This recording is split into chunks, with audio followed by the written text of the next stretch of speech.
වාර්ෂික බලපත්‍රය ගැනීමේ කාලය ලඟ වෙලා ඉන්නේ. ඒ බලපත්‍රය ගැනීමේ කාරණේදී මේ කරුණු පිළිබඳව සැලකිලිමත් වෙන්න සිද්ධ වෙනවා. වහාම ඒවට අවශ්‍ය පියවර නොගත්තොත් අපිට බලපත්‍ර අවලංගු කරන්න සිද්ධ වෙනවා කියලා. මේ විදිහට දැඩි ලෙස බලපෑම් කරමින් ඉන්නවා මාධ්‍ය ආයතන. මාධ්‍ය වේදිකා බලපෑම් කරනවා. මේක ඒ තරම් හොඳ ප්‍රවණතාවයක් නෙවෙයි. මේ ඇවිල්ලා අවුරුදු එකමාරක් යන්නට ඉස්සෙල්ලා කට්ටිය වැඩ පටන් ගන්න නැති. අපි දන්නවා අතීත ඉතිහාසය තුළ එක්සත් ජාතික පක්ෂාන් කොහොමද මාධ්‍ය එක්ක හැසිරුනේ කියලා. ඒ නිසා මාධ්‍ය වේදීන් හැටියට ඔබ සෑහෙන පරිස්සම් වෙන්න ඕන අවස්ථාවක පැමිණලා තියෙන්නේ. දැවැන්ත අභියෝග සමූහයක් ඉදිරියේ අපි ඉන්න වෙලාවක මේ රටේට පැහැදිලි විරෝධතාවයක් පළකිරීමේ අවශ්‍යතාවය රට තුළ ගොඩ නැගිලා තියෙනවා. ඒ නිසා පැමිණිලි සංවිධානයේ හැටියට 28 වෙනිදා නුවරින් ආරම්භ වන පාදයාත්‍රාවට අපි හැමෝම සහයෝගය දක්වන බව මේ වෙලාවේ ප්‍රකාශ කරනවා. ආණ්ඩුව ගෙලින් කියන්නේ ඔයාලා ඕක එන්නේ එපා කියන ගෙලින් කිව්වම ඉවරයි. එතකොට ඒකට අවශ්‍ය කරන වටපිටාව සේරම හදාගන්න. දැන් මේක ගෙලින් කියන්නේ ආවට කමක් නැහැ. ඕ ආවට අපි බය වෙන්නේ ආණ්ඩුව පෙල්ලන්න දෙන්නේ කියලා රනිල් වික්‍රමසිංහ. හැබැයි මහ ජනතාව පාරට බැස්සොත් ඔය ඕන පාරකේ දුවන්න ඕන. ඊට වඩා වීරයෝ කතා කරලා ඉන්න අන්තිමේට රට අතහැරලා යන්නේ හොරේ.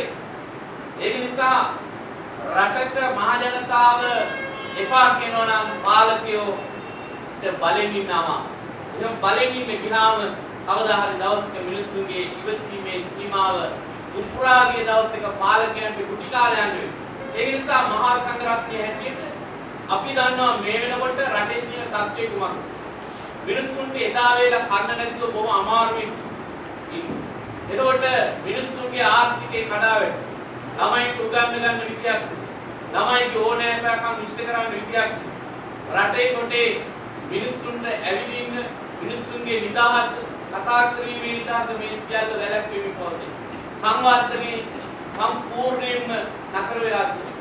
ගමක පාරක් හැදෙන්නේ විදුලි කණුවක් පිටවන්නේ එතකොට ටෙලිෆෝන් කරුවක් පිටවන්නේ අනිකුත් දේවල් පහසුකම් සිද්ධ වෙන්නේ කිසි දෙයක් සිදු වෙන්නේ නැත්නම් පාඩලා. ඒකේ වගකීම ගන්න කිසි කෙනෙක් නැහැ. ඇමතිවරයෙක් පිටියට ඇමතිවරයාට පුළුවන් කමක් නැහැ සභාපතිවරයාට අනත් කරන්න මේක කරන්නේ. ඔහු බලාගෙන ඉන්නවා අගමැතිවරයාගෙන් කෝල් එකක් එනකම්. ඒ වගේම තමයි දැන් මේ ආණ්ඩුව ඇතුළට ගිහිල්ලා ඉන්න ශ්‍රී ලංකා නිදහස් පක්ෂයේ මහත්තුරු. ඒගොල්ලෝ හරිම නිලුකාරයන් බවට පත් වෙලා තියෙනවා. ඒගොල්ලෝ දන්නවා මේ ආණ්ඩුව ගඳයි.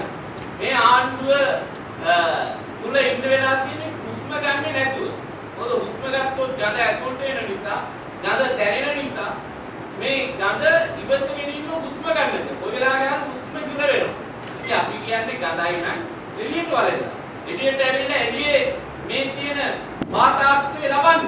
එළියට ඇවිල්ලා බලන්න මිනිස්සු ඉන්නේ කොයි පැත්තද කියලා.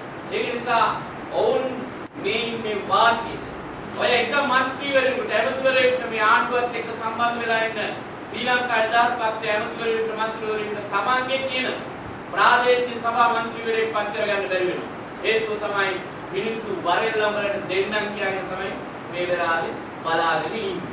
ඔබලා විරුද්ධත්වයක් තියෙනවා නම් ඒ විරුද්ධත්වය ප්‍රකාශ කරන්න එළියට එන්න. ආණ්ඩුව ඉඳගෙන හොරෙන් අපි හම්බුණා කියන දුරකථනයෙන් අපිට කියන ආණ්ඩුවනේ මේ ආණ්ඩුවේ මං හිටියට ඉන්නේ මේක මහා කාලකන්ණි ආණ්ඩුවක් කියලා මේ ඇමතිවරු අපිට කියනවා. සින්දුව අලුත් කරලා මිනිස්සු කියනවා දැන් අලුතේ. බඩු මිල අඩු නැතුව විදින වාතාවරණ කොට සතුටු වෙන්න දෙන්න. ඒක තමයි දැන්